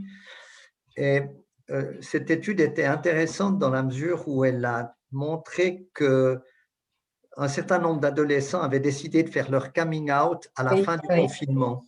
Oui. Parce qu'ils avaient tout à coup réalisé que ça ne pouvait plus durer. Exactement. Moi, je voudrais poser une question, alors assez à tous les deux, bien sûr, mais n'importe qui peut-être peut apporter la touche, une touche de réponse. J'ai été interpellée par des pédopsychiatres de notre région, de notre secteur, sur leurs inquiétudes par rapport aux petits enfants, aux bébés et grands bébés, qui ne voient depuis un an, en dehors de leurs parents, des adultes seulement avec le masque, notamment quand ils sont en crèche ou à l'école maternelle. Et alors, je n'ai pas lu, je ne suis pas allée sur la littérature, je ne sais pas s'il y a eu de la littérature, je pose la question, donc à vous, si vous avez vu ou si vous avez une expérience par rapport à ça. Mais en tout cas, des inquiétudes sur un retard de développement, notamment de parole, et puis aussi, bon, dans le domaine de la communication, c'est aussi un facteur. Alors, c'est assez amusant que vous pointiez cette thématique. Il se trouve que je suis vice-président de la commission d'éthique de la recherche dans ma région et nous avons révisé un protocole qui visait précisément à mesurer l'impact du port du masque sur les petits-enfants dans les crèches et les garderies pour jeunes enfants. Alors, malheureusement, la recherche n'est pas encore disponible parce qu'elle est en cours, mais si je signale ça, c'est que c'est une préoccupation, en effet, du personnel de ces crèches et de ces garderies. C'est, je pense, une interrogation complètement légitime. On peut aussi se demander quel est l'effet sur des petits-enfants d'une vie en vase clos avec comme seul modèle leurs parents, alors que dans la vie normale, ils se promènent, ils vont dans des magasins, ils rencontrent du monde, ils voient des adultes, et puis que là, tout à coup, leur champ d'investigation quotidien se restreint complètement. La recherche, vous la faites sur combien de temps à peu près? Bon, je pourrais essayer de me renseigner parce que, au fond, disons, le problème, c'est que quand on examine des protocoles, on donne un feu vert, mais après, on doit attendre la fin pour avoir les résultats. Donc, mais je pourrais essayer de retrouver la personne qui s'en occupe et voir où elle en est. À l'université de Liège, en Belgique, il y a une recherche qui est démarrée parce qu'il y a un groupe de chercheurs qui travaillent les troubles d'attachement chez les enfants entre 0 et 3 ans. Et il paraît qu'il y a une augmentation non tout à fait significative et pas dérisoire des troubles d'attachement chez les enfants de 3 ans, avec des pleurs qui sont démesurés, avec des troubles du sommeil, avec des troubles alimentaires, etc. etc. Donc, j'ai entendu parler de cette recherche, je ne la connais pas et je n'y participe pas, mais on pourrait se renseigner. Et je crois que c'est très, très important d'aborder cette problématique des troubles d'attachement chez les jeunes enfants. Je ne sais pas si Taïeb a une expérience. Alors moi, j'ai été destinataire il y a une semaine d'un article à expertiser sur cette question, donc que j'ai lu, que j'ai trouvé très intéressant. Mais par contre, il n'aborde pas de cohorte d'enfants, il porte sur une observation. Tout à fait intéressant l'article qui va paraître bientôt. Mais sinon, dans mon service, on a un service parent-bébé avec une équipe mobile et un hôpital de jour pour des bébés de 0 à 1 an. Et effectivement, c'est une question qui nous préoccupe beaucoup. Donc, il y a une réflexion sur le sujet. On a un certain nombre d'observations, mais honnêtement, depuis 1 an, on a cette préoccupation. D'abord, nous, au sein de l'unité, on encourage les parents à ne pas porter le masque parce qu'ils ont des espaces qui leur sont dédiés. Mais on a suivi à peu près depuis mars 2020 150 enfants dans cette unité. Pour l'instant, on n'a pas de tendance qui se dégage, en tout cas pas d'observation probante sur un impact significatif. Ah, d'accord. Oui, c'est intéressant. Mais peut-être que l'aspect, les enfants qui viennent en consultation, bien sûr, c'est biaisé. Ils ont des troubles, donc bien évidemment, c'est important. Après, moi, je suis restée en contact avec des directeurs de crèche, directrices de crèche, etc., personnels de crèche, qui, dans l'ensemble, alors, c'est là que ce serait peut-être intéressant. Alors dans l'unité parent-bébé, il est exceptionnel que les familles viennent parce que le bébé a des troubles. C'est souvent la mère ou le père, voire les deux. Donc justement, nous, on est là pour essayer d'accompagner les familles et les bébés pour que ça se passe au mieux. Je crois que c'est vrai. Oui, c'est vraiment exceptionnel qu'ils arrivent parce que c'est le bébé qui a des troubles. Hein. Bon. Et ce sont des enfants qui vont en crèche ou qui sont à la ils sont encore petits. Hein. On les voit, des fois, on commence les accompagnements prénatal et puis jusqu'au un an du bébé. On souhaite continuer jusqu'à 3 ans, mais bon, ça, c'est un projet en cours. Mais ils viennent en hôpital de jour. On a des enfants qui viennent tous les jours et qui passent la journée avec nous. Mais voyez, ça pose des questions aussi intéressantes en termes de priorité. Je vais vous quitter après ça, mais on devrait se demander dans cette perspective si le personnel des garderies et des crèches ne devrait pas être considéré comme prioritaire par rapport à la vaccination.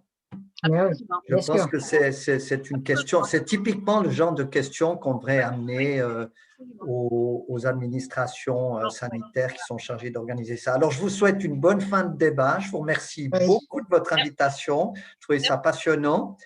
Et puis, peut-être à une prochaine pour le CIPS. Ben voilà, pour la CIPS. Merci beaucoup, Pierre-André, de nous avoir éclairé. Merci beaucoup. D'autres questions?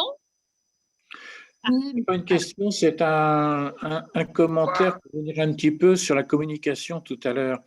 Alors, c'est vrai que je crois que c'est Pierre-André qui parlait de gestuelle, ou bien c'est Ayeb qui parlait de gestuelle.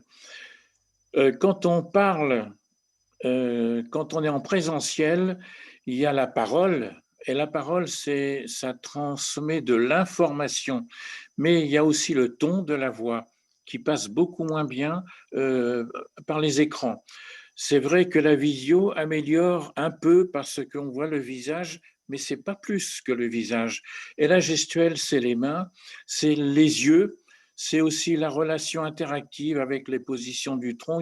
C'est tout ça, il y a tout le non-verbal. Donc, ce qui veut dire que quand on disait tout à l'heure que la communication des jeunes et des ados via les écrans était une communication peut-être un peu réduite ou pouvant être insuffisante, oui, il y a confirmation à cause de cela. Et ce matin, j'étais en visioconférence avec autre chose et on parlait du télétravail. Le télétravail, c'est très bien, sauf à condition qu'il y ait du présentiel régulier de temps en temps, parce qu'il y a besoin de communication, on va dire, en 3 dimensions. Oui, je crois que Alicia Renard voulait la parole. Vous avez la parole? Oui, bonjour. Alicia Renard, du coup, je suis coordinatrice du Conseil local de santé mentale de l'agglomération roubaisienne.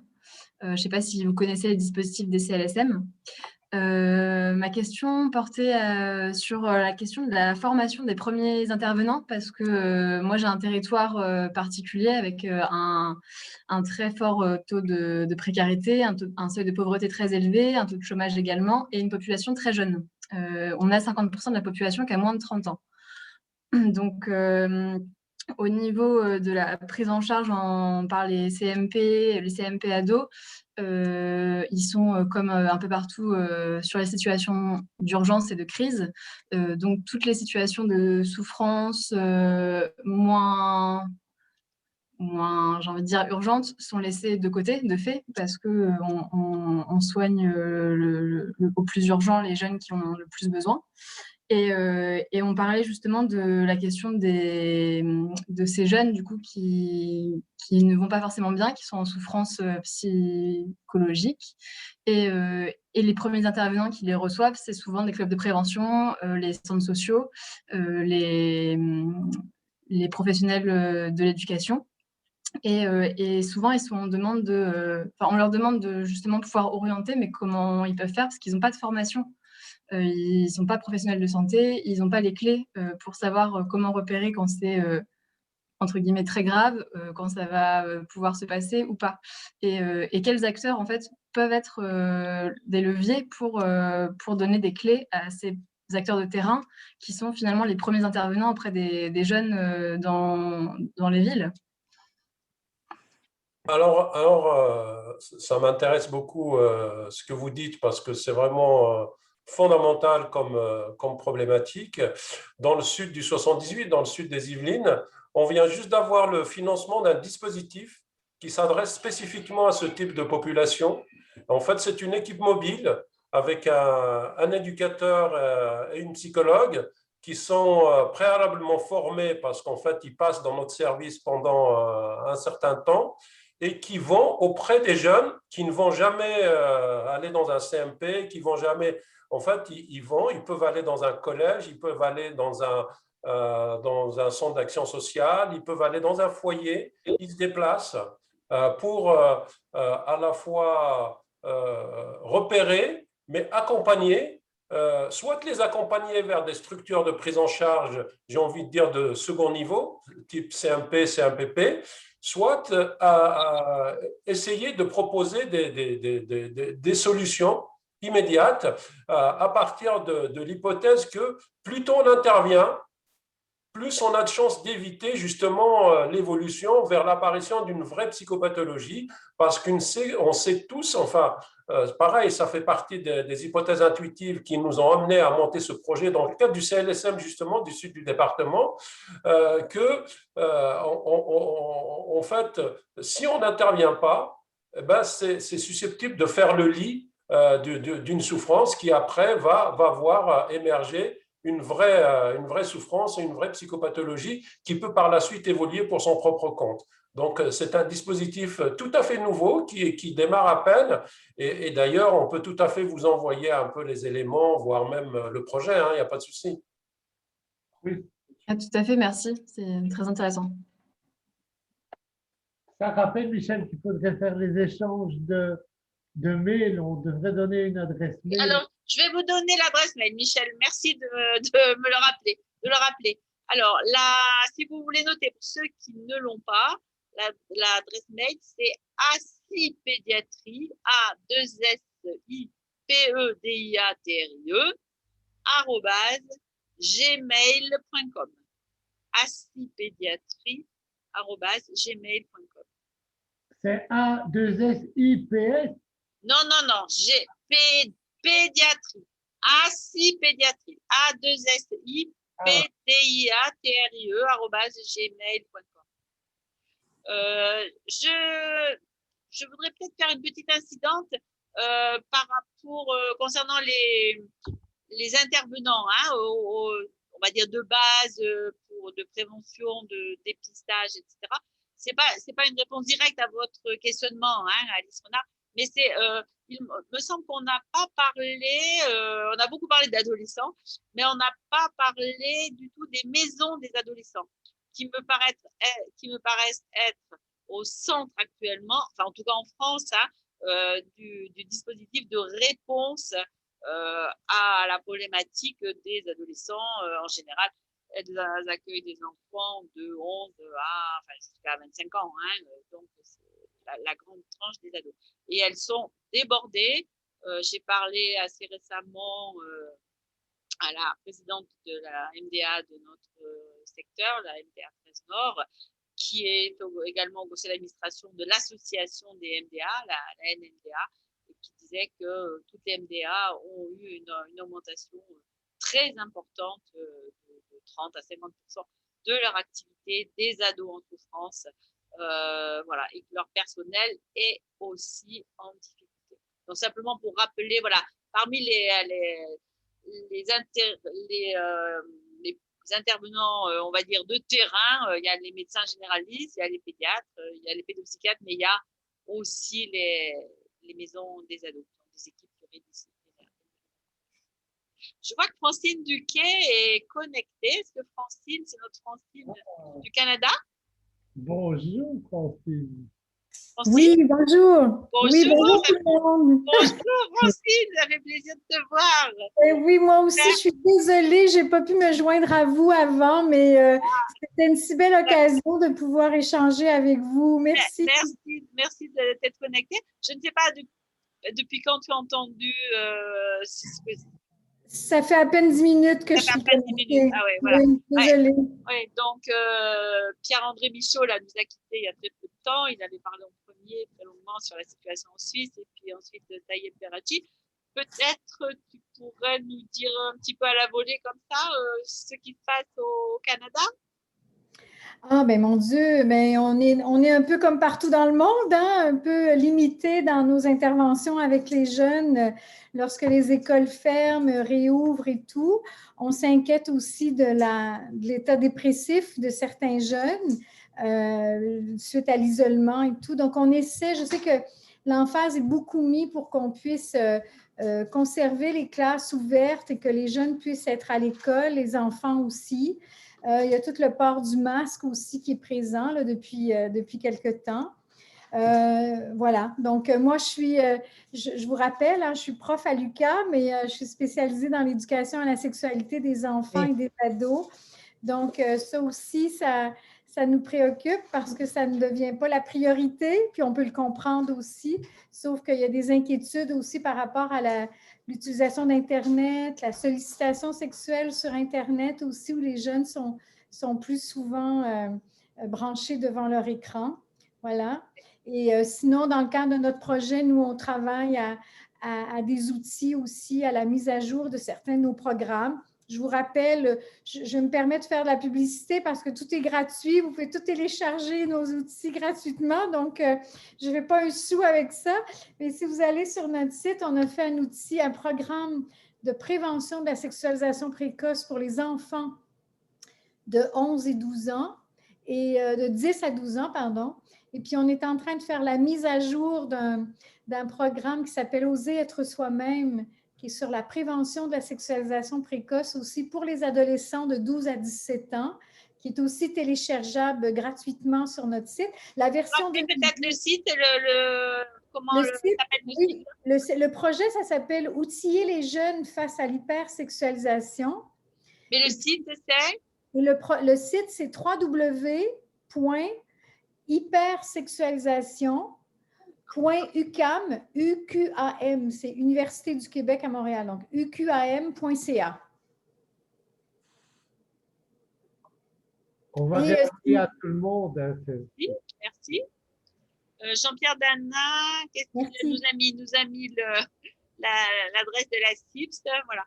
Est-ce qu'il y a d'autres questions, Mais moi, je voudrais réintervenir parce que je suis content que Francine soit là parce qu'on a évoqué tout à l'heure, bonjour, on a évoqué tout à l'heure les problèmes de communication et les modes de communication qui fort probablement devaient avoir un impact sur le développement de la vie affective et sexuelle des adolescents entre 12 et 18 ans parce qu'ils ne communiquent plus que par SMS, ils ne communiquent plus qu'à distance, ils ne vont plus à l'école. Et donc, est-ce que tu as observé, moi j'en ai discuté avec Catherine Acté qui vont LR connaît bien et qui a travaillé ces problèmes avec des gens du service santé de la jeunesse dans le canton de Genève. Donc, est-ce que toi tu as rencontré parce qu'il y a hypersexualisation, mais il y a aussi dégradation finalement du monde relationnel des jeunes qui doit avoir un impact sur leur vie affective et sexuelle, non?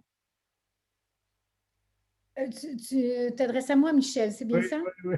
OK, pardon, désolée.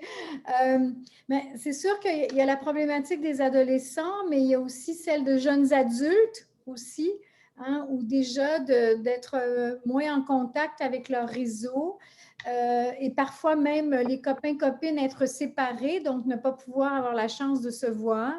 Il y a toute la question de l'utilisation des réseaux Tinder et compagnie aussi.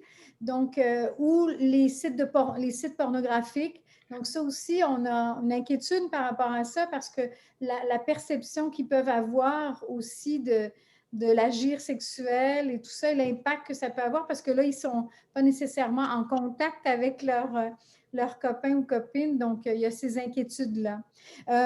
C'est sûr que nous, en ce moment, dans les écoles, c'est très, au niveau de l'éducation à la sexualité, c'est très inégal ce qui se fait, même si on a des contenus obligatoires, on a des gens qui ont été formés, on a plusieurs sexologues, nous, qui travaillent dans ce qu'on appelle les commissions scolaires. Donc, mais au niveau clinique, mais là, c'est difficile d'évaluer aussi les difficultés des jeunes. Là. Ceux qui travaillent en clinique ont certains de ces éléments-là à considérer. C'est fait sur la vie affective et amoureuse. Cela dit, ce n'est pas non plus récent, hein, parce que toute la question non plus aussi, pardon, de les nouvelles configurations amoureuses, hein, les fuck friends, les toy friends, les fréquentations, faire le ghosting. Je ne sais pas si ça vous dit quelque chose, c'est que vous contactez… Pardon? On ne connaît pas ce terme. Enfin, moi, je ne connais pas ce terme-là. Le ghosting, c'est par exemple, vous rencontrez quelqu'un sur Internet et puis vous vous connectez bien, vous pouvez même avoir rencontré la personne et puis tout à coup, vous ne communiquez plus avec elle, la personne ne peut plus la rejoindre, il n'y a plus aucun contact, même si ça a été une rencontre, une relation intéressante, agréable. Le ghosting, c'est comme devenir un fantôme. Il disparaît complètement. Fait que ça aussi, hein, c'est tout un choc aussi pour les jeunes parce que c'est aussi le questionnement qu'on doit avoir, c'est comment on traite l'autre.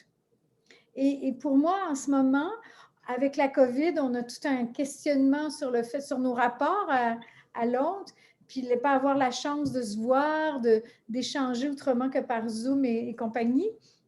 Mais c'est aussi comment on traite l'autre. Parce que sur Internet, on peut éliminer quelqu'un facilement.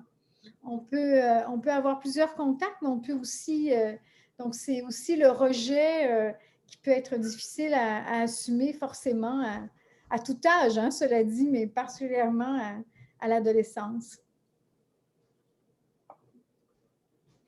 Donc, voilà, je ne sais pas si ça répond. Non. Merci.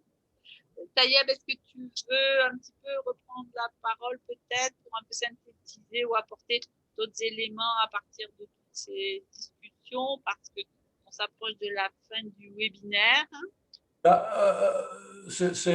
Oui, c'est très intéressant ce que j'entends. Ça donne même un peu de frustration parce qu'on a envie d'aller un peu plus loin sur ces questions.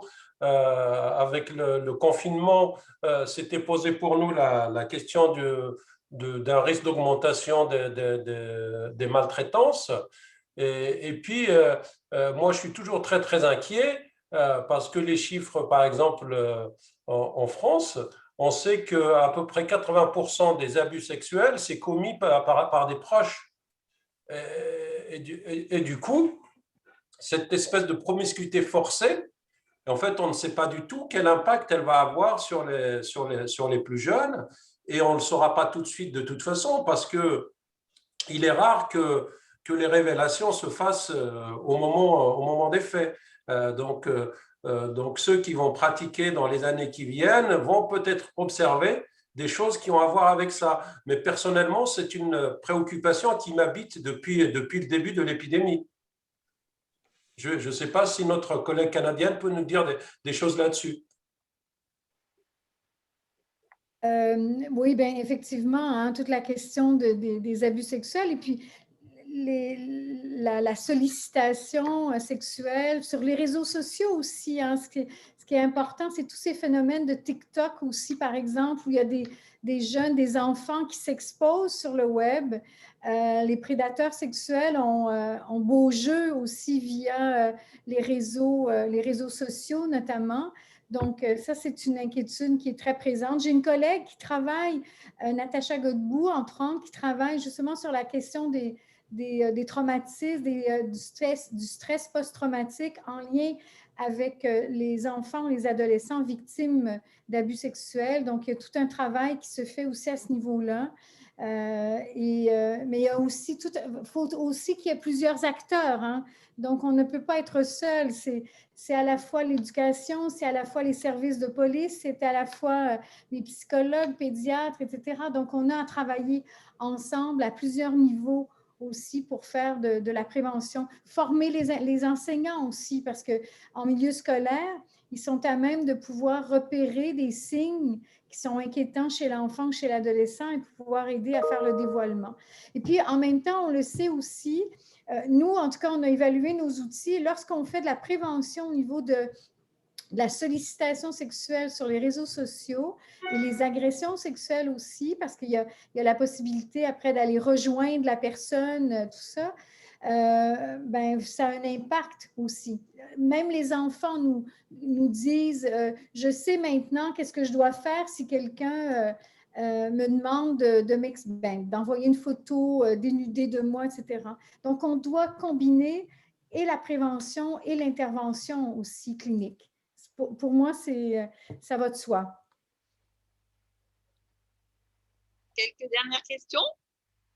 Moi, j'aurais voulu attirer l'attention sur le fait que en réajustement par rapport à le webinaire qu'on a eu sur le handicap, que dans les institutions d'accueil pour personnes handicapées et pour adolescents et jeunes et adultes handicapés, il y a eu des problèmes énormes finalement posés par le confinement. Il ne faudrait pas, en tant que pédiatre social, oublier cette dimension-là dans ce qu'on a vu maintenant au niveau de la santé mentale. Parce que dans les institutions d'accueil pour personnes handicapées mentales, par exemple pour personnes handicapées physiques, et aussi dans le domaine de l'autisme, il y a eu des impacts tout à fait particuliers. Donc, ce qu'on a évoqué aujourd'hui devrait être repris et réexaminé aussi dans le domaine du handicap. Parce que, par exemple, Taïeb qui travaille l'autisme, tu as peut-être rencontré des problèmes particuliers dans ce domaine-là suite au Covid, non?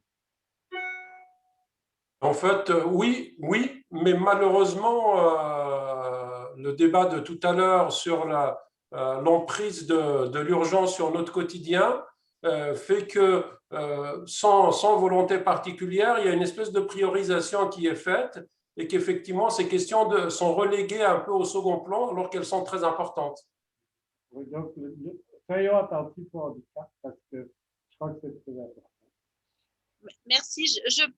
Michel, je me propose, s'il n'y a pas d'autres interventions, d'essayer de faire une petite synthèse des lignes fortes qui ont été avancées tout à l'heure, là, depuis 16 heures, sur la nécessité finalement de réfléchir ensemble et de sortir de l'urgence de façon à essayer de mieux répondre aux difficultés de cette crise dont on n'est pas sorti, parce que ça, on ne l'a pas dit vraiment, mais on est loin d'en être sorti.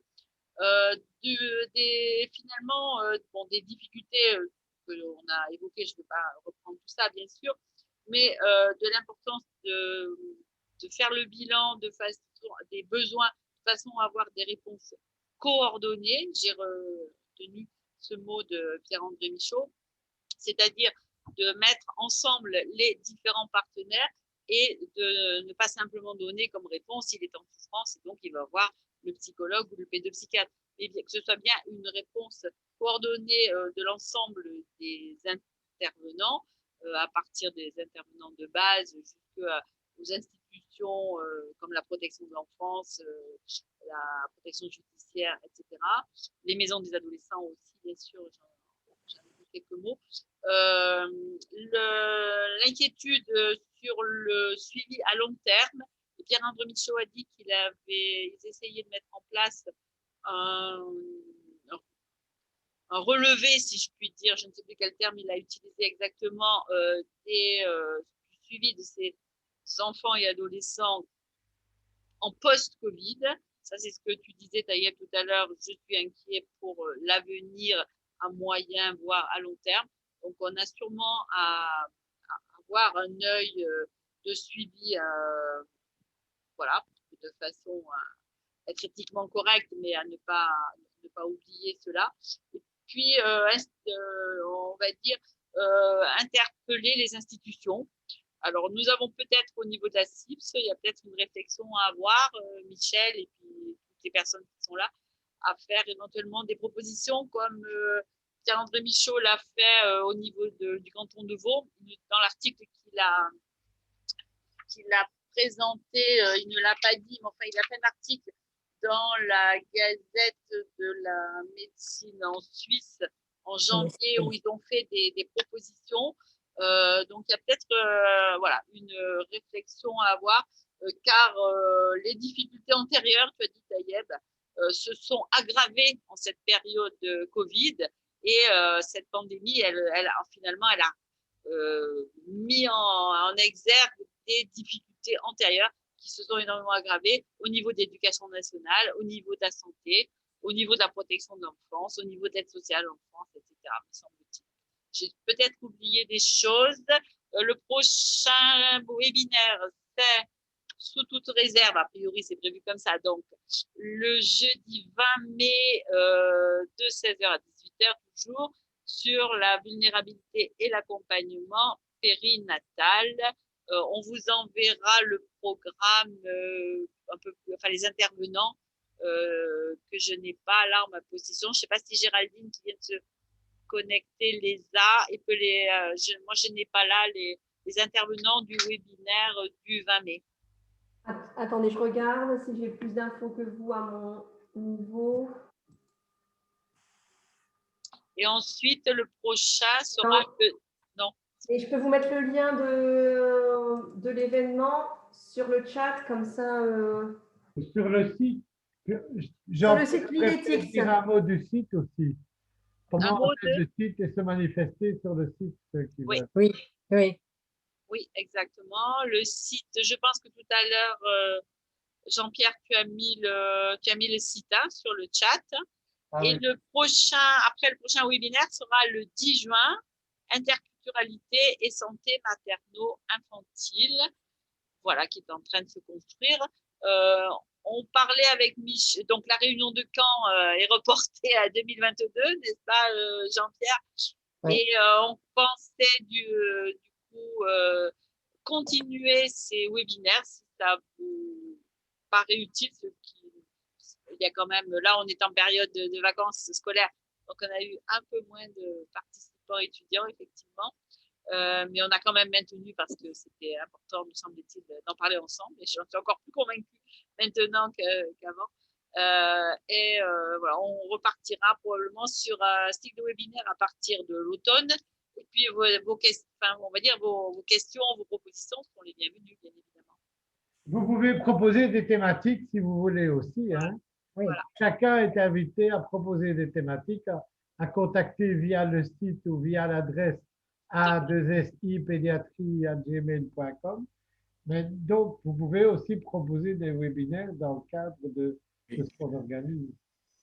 Si vous allez sur le chat, il y a l'adresse de la TIPS. Donc, ça y est, c'est marqué. Et il y a aussi l'adresse du site. Alors, n'hésitez pas non plus à aller sur le site. Vous pouvez aussi donner des infos, etc. Voilà. Hein, donc, c'est un pivot de communication, un site. Hein. C'est pas… Voilà. On peut recevoir, mais on peut donner aussi, apporter de l'info. Martine, tu voulais dire quelque chose? L'adresse dessus. Martine, tu voulais parler, Martine, tout à l'heure? Ah oui, j'ai levé le doigt, mais c'est parce que il m'a semblé, oui. Je cherchais sur mon écran. Non, j'ai bien aimé.